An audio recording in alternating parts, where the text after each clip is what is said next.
আমি এত বছর ধরে নদীকে দেখছি, কিন্তু প্রতিবারই মনে হয় প্রথমবারের জন্য তার সামনে দাঁড়ালাম। ঋতুতে ঋতুতে, বাঁকে বাঁকে এই নদী তার এক এক রকম সৌন্দর্য নিয়ে আসে। সমতলে যে শান্ত, পাহাড়ি পথেই তার খরস্রোতা মূর্তি। এই নদীর নাম মূর্তি।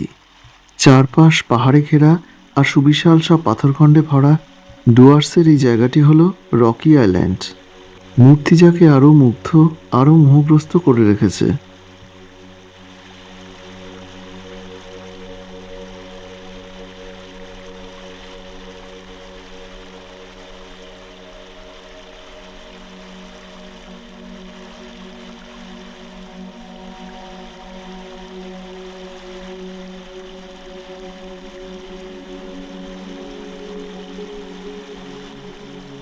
আমি প্রথম রকি আইল্যান্ডে আসি 2007-এ। নদীর এপার থেকে ওপার সংযোগকারী এই ব্রিজটা তখন একটা ছোট্ট কাঠের সেতু ছিল। সময়ের সেতু ধরে এখন এখানে অনেক দোকানপাট, বাড়িঘর, বেশ কিছু রিসর্ট, হোমস্টে। পরিচিতি বাড়ায়, ভিড়ও বেড়েছে। তবে রকি আইল্যান্ডের সৌন্দর্য আজও অনবদ্য। কয়েক বছর আগে নদীর সাথে এক রাতের সহাবস্থান করে দিয়েছিল এই ত্রিবেণী রিসোর্ট। নদীখাত ছাড়াও পুরো অঞ্চল জুড়ে ছড়িয়ে আছে সুবিশাল সব পাথরখণ্ড। তার খাঁজে এক জায়গায় দেবী সরস্বতীর মূর্তিও রাখা দেখলাম। শিলিগুড়ি থেকে গাজলডোবা, উদলাবাড়ি, চালসা, সামসিং, মেটেলি হয়ে রকি আইল্যান্ডের দূরত্ব প্রায় 82 কিলোমিটার। এখান থেকে একটা পথ উঠে গেছে আপার কুমাইয়ের দিকে। এই পথের বাঁ দিকে পাহাড়ের ঢাল বেয়ে নেমে এসেছে ছোট বড় অনেকগুলো ঝর্ণা।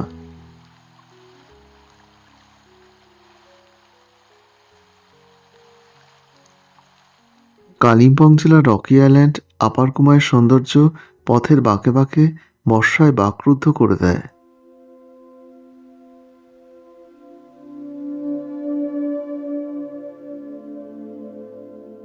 আপার কুমাইয়ের পথে নির্বাক হয়ে গেলাম শিলিগুড়ি, মালবাজার, ওদলাবাড়ি সহ বিস্তৃত সমতলের এই ছবির কাছে।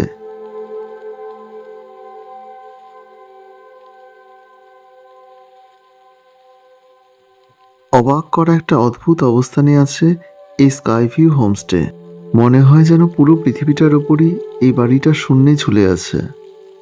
সময়টা মে মাসের মাঝামাঝি হলেও মাঝে মাঝেই মুষলধারে বৃষ্টি এসে পড়ছিল। আমাদের অবস্থানের অনেকটা নিচে সুবিশাল সমতলে কোথাও বৃষ্টি, কোথাও একচিলতে রোদের ছোঁয়া।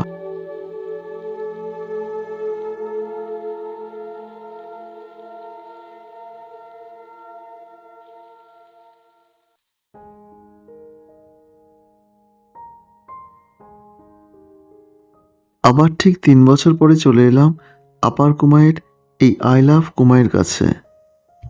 এই জায়গা, এই পাহাড়ি গ্রামের একটা ভিউ পয়েন্ট। আকাশ পরিষ্কার থাকলে এখান থেকে চারপাশের পাহাড়ের একটা অসাধারণ ভিউ পাওয়া যায়। বেড়ে গেছে 3-3টে বছর আর বাড়িঘরের সংখ্যাও। সামনের এই পথটাই চলে গেছে এই গ্রামের অন্যান্য দিকগুলোয়। আজ থেকে বছর 3 আগে এই গ্রামে 3 দিন সাহিল হোমস্টেতে থাকার অভিজ্ঞতার ভিডিও লিঙ্ক থাকলো এই ভিডিওর ডেসক্রিপশন বক্সে। এখন এখানে অনেক হোমস্টে আর রিসোর্ট। এর পাশেই একটা নতুন হোমস্টে তৈরি হচ্ছে। এখানে আসার পথে সাহিল হোমস্টের সুরেনজি আর মনিতাজির বাড়িতেও গিয়েছিলাম।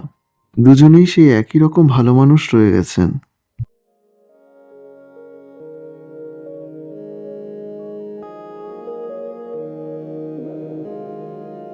আবার দ্বীপের সাথে বেরিয়ে পড়লাম। তার সাথে আমাদের পরিচয় হয় বাদামতামের সরল সুপার হোমস্টেতে। দ্বীপ তখন প্রতি মুহূর্তে মোবাইল বন্দি করে যাচ্ছে রকি আইল্যান্ড থেকে আসা মূর্তিকে। ওপর থেকে দেখা গেল নদী পাড়ে অনেক নিচের একটা homestay.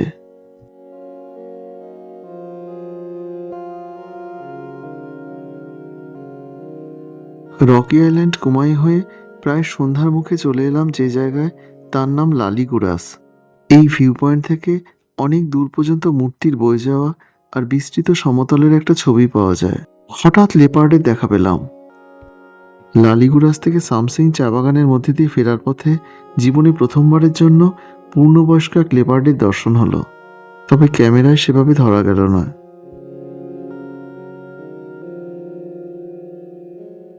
Rocky island, কুমাই, Meteli, Samsing, Chalsa হয়ে গরুমারা ফরেস্ট আর সন্ধ্যা পেরিয়ে চলে এলাম লাটাগুড়িতে। এখানে আমাদের 3 রাতের রাত্রিবাস ছিল টাস্কারডেন রিসর্টে। এই রিসর্টে আমি আগেও অনেকবার থেকেছি, এখন আমার কাছে নিজের বাড়ির মতোই হয়ে গেছে।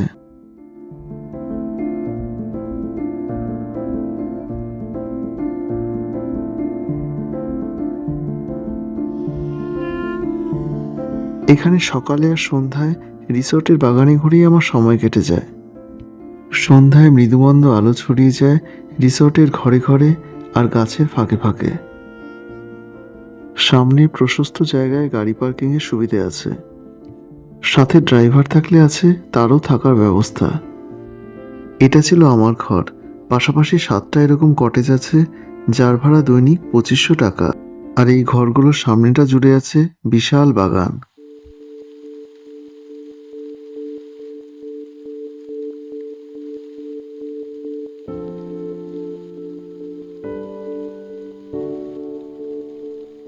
একদিন সন্ধ্যায় প্রবল ঝড় উঠল, আর তারপর শুরু হলো মুষলধারায় বৃষ্টি। ঘর থেকেই বৃষ্টিকে দেখছিলাম, সামনেটা তখন পুরো ঝাপসা।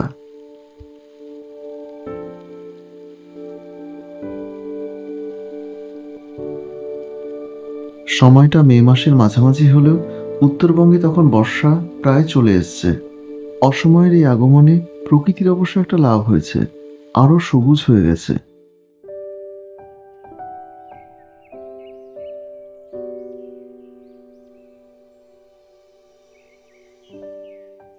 সকালে জানলার ওপাশে এদের ডাকাডাকিতে এখানে ঘুম ভেঙে যায়।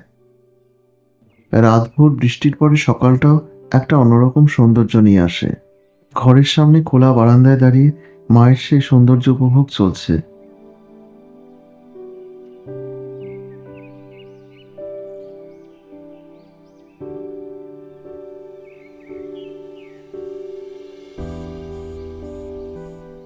ডুয়ার্সের প্রাণকেন্দ্র বলা হয় লাটাগুড়িকে। লাটাগুড়ির আশেপাশে ছড়িয়ে আছে ডুয়ার্সের অসংখ্য ঠিকানা।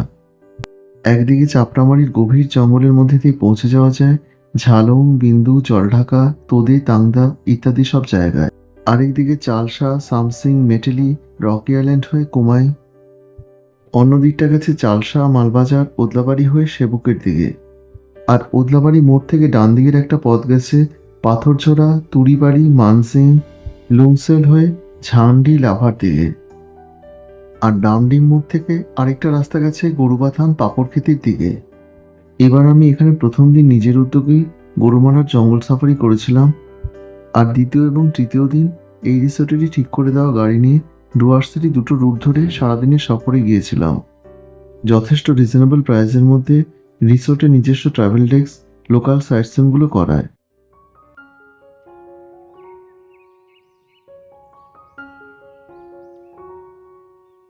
গরুমারা টিকিট কাউন্টারের ঠিক উল্টো দিকেই এই রিসোর্টের অবস্থান।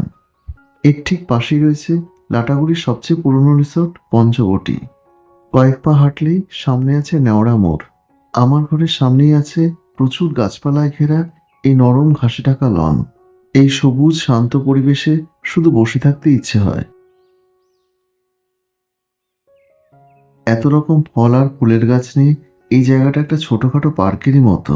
একজন মালি আছেন, তবে সকালটা প্রায় পুরো সময় ধরে দেখাশোনা করেন এই রিসোর্টের অনার। স্বল্পবাকী মানুষটি হলেন শান্তনুবাবু, ভদ্র, মার্জিত আর গাছন্ত প্রাণ। এখানে কর্মরত প্রতিটি মানুষই খুব আন্তরিক আর সহযোগিতাপূর্ণ। 2005 সালে এই টাস্কারডেন রিসোর্টের পথ চলা শুরু হয়। লাটাগুড়ির সবচেয়ে পুরনো আর প্রথম দিকে রিসোর্টের মধ্যে এটি একটি। আমরা যে দিকটা ছিলাম তার পেছন দিকটা ছিল 1500 টাকার এই 5টা নন এসি কটেজ। প্রতিটি রিসোর্টের বাইরের মতো ভেতরটাও সুন্দর। এখানে বাচ্চা সমেত 3জন থাকার মতো একটা কিং সাইজের বেড আছে।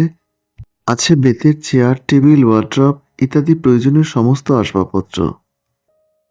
একপাশে টিভি আর নিচের ক্যাবিনেটে প্রতিটি ঘরে ইলেকট্রিক কেটল সমেত চায়ের সরঞ্জাম রাখা থাকে।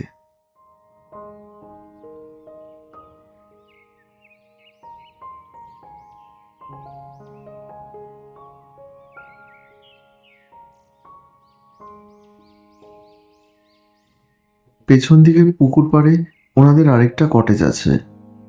ভেতরের এই সুবিশাল 2100 টাকার রুমে পাশাপাশি দুটো কিং সাইজের বেডে একসাথে 4 জন পর্যন্ত থাকা যায়।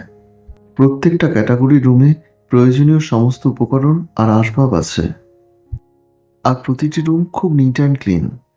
এই ঘরের ব্যালকনিতে দাঁড়ালেই সামনের গভীর গাছপালার মধ্যে একটা বড় পুকুর চোখে পড়বে। এই পুকুরে অনেক রকম মাছও ছাড়া হয়েছে। এই রিসোর্টের পেছন দিকটা অজস্র গাছ, পাতাবাহার, ঝোপঝাড়ের মধ্যে আরেক পাশে আরেকটা পুকুরও আছে।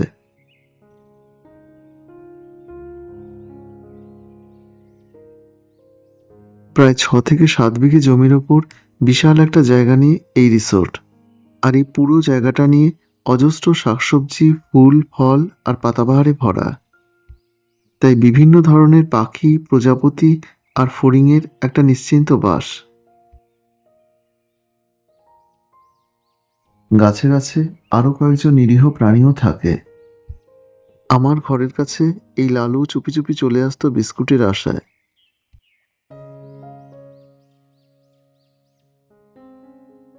এই রিসোর্টে ঢুকেই ডান দিকে আছে এদের খাবার ঘর, আর পেছন দিকে আছে এদের কিচেন। এই দিদি আর এই দাদা আছেন রান্নার দায়িত্বে। ওনারা এত ভালো রান্না করেন যে শুধু খাবার জন্যই এখানে চলে আসতে পারি। রান্নাঘরটা আমার একটা আড্ডার জায়গাও ছিল। রান্নাঘরের সামনের এই বিশাল হলঘরে একসাথে অনেকে বসে খেতে পারেন। এবার যে 3 দিন এখানে ছিলাম, ব্রেকফাস্টে গরম ফুলকো লুচি আর নারকোল দিয়ে ছোলার ডালের বাইরে আর যায়নি। একেবারে ঘরোয়া বাঙালি রান্না খেতে খেতে বাইরের প্রকৃতি দেখাটাও এখানে একটা প্রাপ্তি। টাস্কার ডেন একেবারে ঘরোয়া ফ্যামিলি একটা রিসর্ট। নিশ্চিন্তে পরিবার নিয়ে আসা যায়। এই সুরক্ষার দিকটাও এনারা বিশেষ নজর দেন। এদিন ব্রেকফাস্টের পর সারাদিনের সফরে আমরা ডুয়ার্সের বিভিন্ন জায়গায় ঘুরতে বেরিয়ে পড়ি।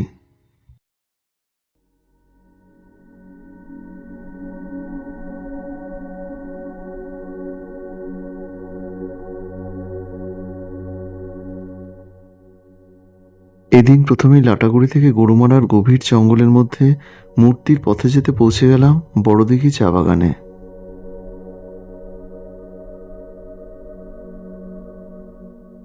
গরুমারা ফরেস্ট শেষ হতেই পথের দুপাশ জুড়ে সবুজ গালিচার মতো বিছিয়ে আছে এই চা বাগান। বড়দিঘি চা বাগান থেকে নাক বরাবর সোজা প্রায় 11 কিলোমিটার গেলেই পড়ে চালসা মোড়, আর এখান থেকে কিছু দূর গিয়ে ডান হাতে এক পথ চলে গেছে মূর্তির দিকে। দূরত্ব প্রায় 8 থেকে 9 কিলোমিটার। আমরা এখন চলে এলাম দ্বিতীয় পথে।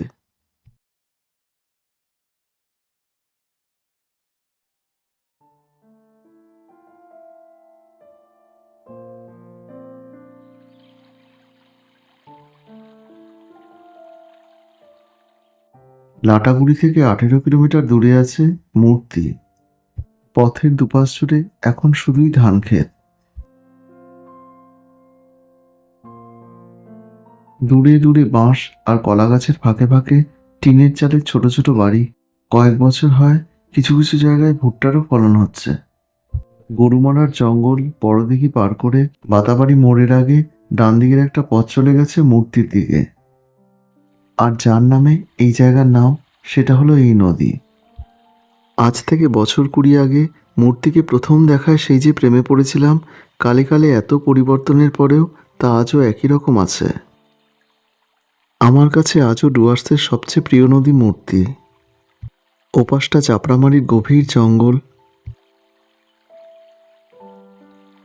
শুনশান একটা সকাল।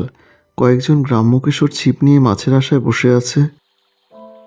গাছের ছায়া এখানে বসলে নিচে নদী আর ওপারে জঙ্গলের দৃশ্যের কাছে শুধু বসে থাকতে ইচ্ছে করে।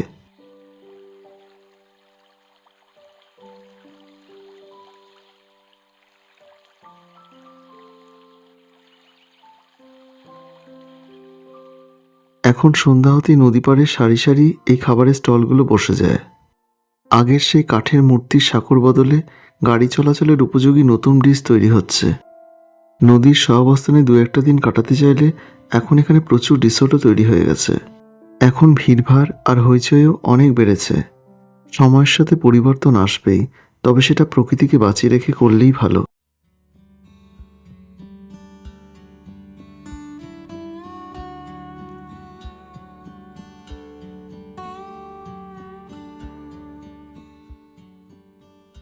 মূর্তি থেকে আবার মেন রোড ধরে চালসা মোড় থেকে চলে এলাম চালসায়। এখানে এঁকে বেঁকে মসৃণ এক পিচঢালা পথ উঠে গেছে হালকা এক টিলা টিলা পাহাড়ে। পথের প্রতি বাঁকে শিলিগুড়ি, মালবাজার, ওদলাবাড়ি সহ বিস্তৃত সমতলের একটা ছবি পাওয়া যায়, যেটা সবচেয়ে ভালোভাবে পাওয়া যায় এই চালসা ভিউ পয়েন্ট থেকে। পাহাড়ি ঢাল জুড়ে একটা ছোট্ট পার্কের মতো করা হয়েছে।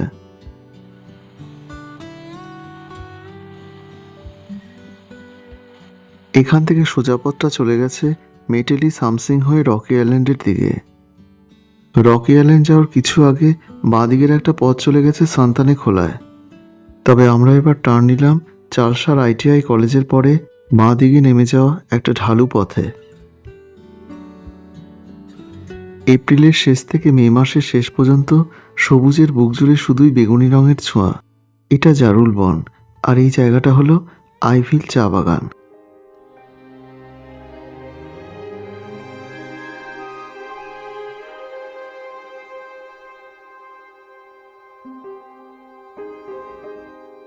দুপাশে চড়াই উতরাই পাহাড়ি চা বাগানের ঢালের ভেতর দিয়ে এই পথ ক্রমশ উপর দিকে উঠে গেছে।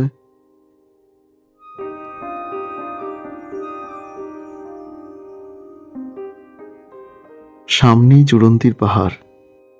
এই জায়গাটা ডুয়ার্সের নির্জনতম প্রান্তের একটি। পর্যটকদের একদমই ভিড়ভাড় নেই। চালসা থেকে মেন রোড ধরে রকি আইল্যান্ডের দিকে সবাই চলে যায়।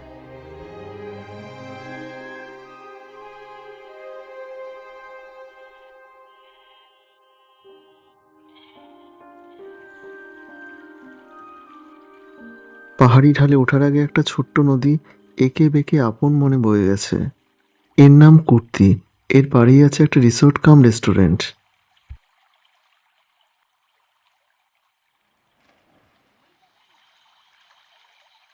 গ্রামের শিশু কিশোরেরা তখন দল বেঁধে কুর্তির জলে সেই চিরকালীন ছবিটা নিয়ে এলো। এখানে কুর্তি গিয়ে মিশেছে যে নদীতে, তার নামটা বেশ মজার, ছোকরাখোলা নদী। অনেক আগের আইভিল চা বাগানের ওপর আমার একটা ব্লগ আছে, লিংক এই ভিডিও ডেসক্রিপশনে দেওয়া থাকলো। এদিন সারাদিনের সফরে আমাদের খরচ পড়েছিল 2500 টাকা। শিলিগুড়ি থেকে 2 থেকে আড়াই ঘন্টার জার্নিতে ছোট রিজার্ভ গাড়িতে লাটাগুড়ি যাওয়া আসার খরচ পড়েছিল 2500 টাকা। সেবক হয়েও আসা যায়, তবে বর্ষায় সেই রাস্তা এড়িয়ে চলাই ভালো। আমরা এসেছিলাম গাজলডোবা ওদলাবাড়ি হয়ে।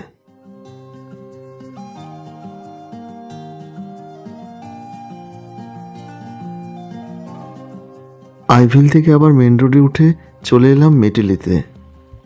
পথের দুপাশে ঢেউ তোলা সুবিস্তীর্ণ চা বাগানের মধ্যে দিয়ে ছোট ছোট ঝোড়া বয়ে গেছে। মেটেলি বাজারের একটি ভাতের হোটেলে আমরা দুপুরের খাবার সারি।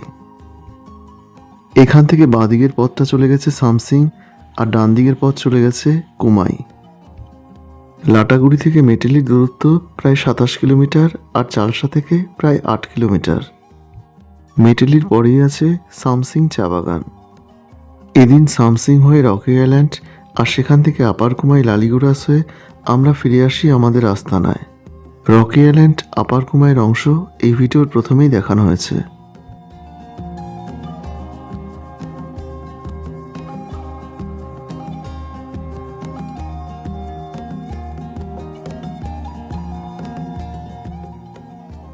সময়ের স্রোতে এখন বাড়িঘরের সংখ্যা অনেক বেড়েছে গাড়ি ঘোড়া আর লোকজনের সংখ্যা। আগের সেই নির্জনতা আর সবুজও অনেকটা কমেছে। তবে ডুয়ার্সের আবেদন আমার কাছে আজও একই আছে। লালিগুড়াস থেকে ফেরার পথে একটা সাপ্তাহিক হাট পড়ল। মাছ, আনাজ থেকে জামা কাপড় সবকিছুই এখানে বিক্রি হচ্ছে। লাটাগুড়িতে ফেরার পথে আবার সেই বড়দিঘি চা বাগান। চা বাগানের মধ্যে গিয়ে একটা ছোট্ট জলাশয় পেলাম। পথেই আমাদের সকাল থেকে সন্ধ্যা হলো। এদিকে আকাশ কালো করে এসছে। রিসোর্টে ফেরার কিছুক্ষণ পর শুরু হলো মুষলধারায় বৃষ্টি, যে বৃষ্টি সারা রাত চলেছিল।